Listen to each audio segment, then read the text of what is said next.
afraid of this.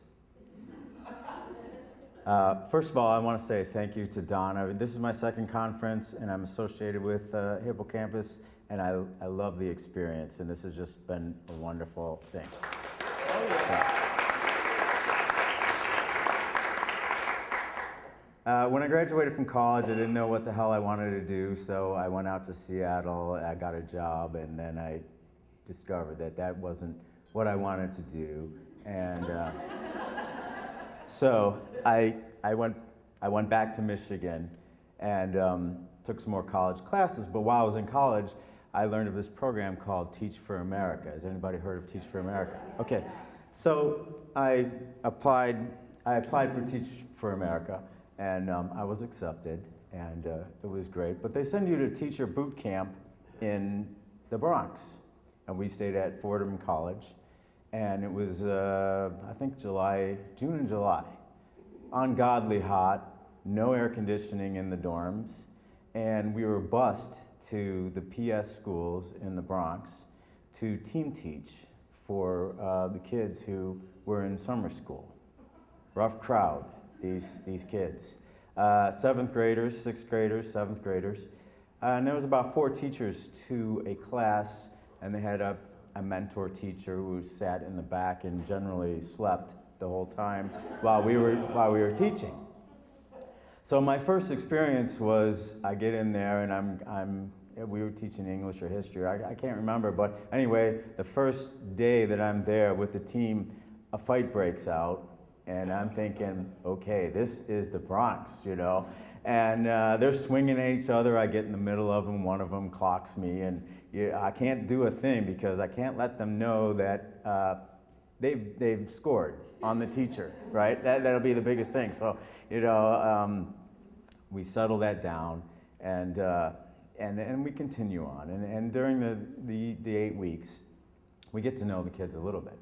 Well, there's this one little girl, this sweet little girl. She's, I don't know, about this tall. She's kind of diminutive in the overall scheme of the students who were there. And she won't say a thing. She has not said a thing the whole time that we have been teaching. Doesn't raise her hand and is just in sort of this curious little anomaly. Because the rest of the class is boisterous and loud, especially the guys. You know, they want to test you and so forth. But we do notice that she is copying stuff off of the board. Whatever's going up on the board, she's copying it religiously, perfectly, and without anybody asking. And we're like, well, that's very curious. What is she doing? You know, she's copying this stuff, but she's not engaging with us.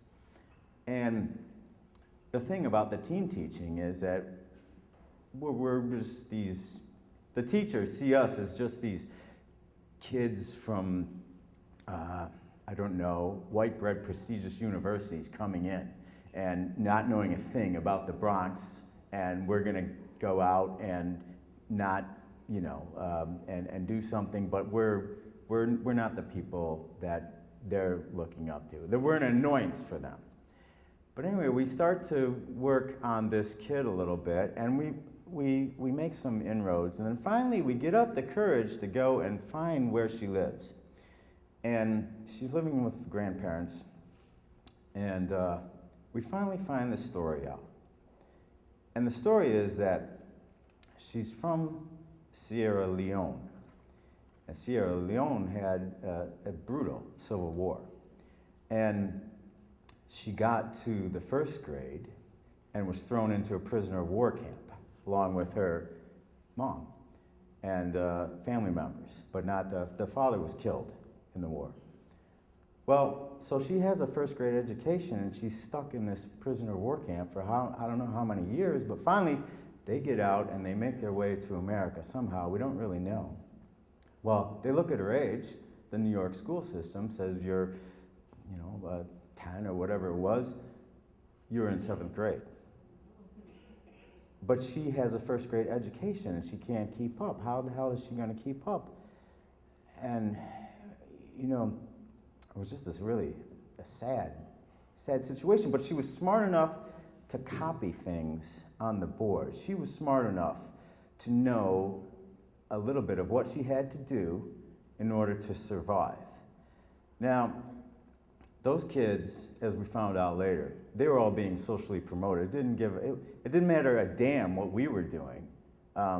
They were moving on to 6th and 7th grade, and just, it didn't matter whether they were failing miserably or middle of the road or what. Summer school is just like this, I don't know, required thing, but it just didn't matter, which kind of blew our minds in a way. I guess I was just being, a little naive in the city. So here's this small girl who's smart enough to copy, but she's being moved on into the next grade, the machine, so to speak. And as you get older and the grades get bigger, it gets rougher. Well, as student teachers, we couldn't do anything. We were helpless. I never have found out, nor have any people that I've kept in contact with since those days, found out what happened to her. She just, hopefully she did not get ground up by the machine, but every time I think about education and school, her story comes back to me, and I really hope she made it. But my point is that without our curiosity, we would have never known what her story was. And every student, every person deserves curiosity from another person to know what that background is. Because if you judge another person without having that curiosity to know what that background is, you are making such a big mistake. And you will never know. You will never enlighten your world with the background of that person. So for any teachers out there, or for anybody in education, you can't save every student. That's impossible. You'll go crazy. But if you have the curiosity and the wherewithal to get to the bottom, you may save the ones that need saving the most. Thank you.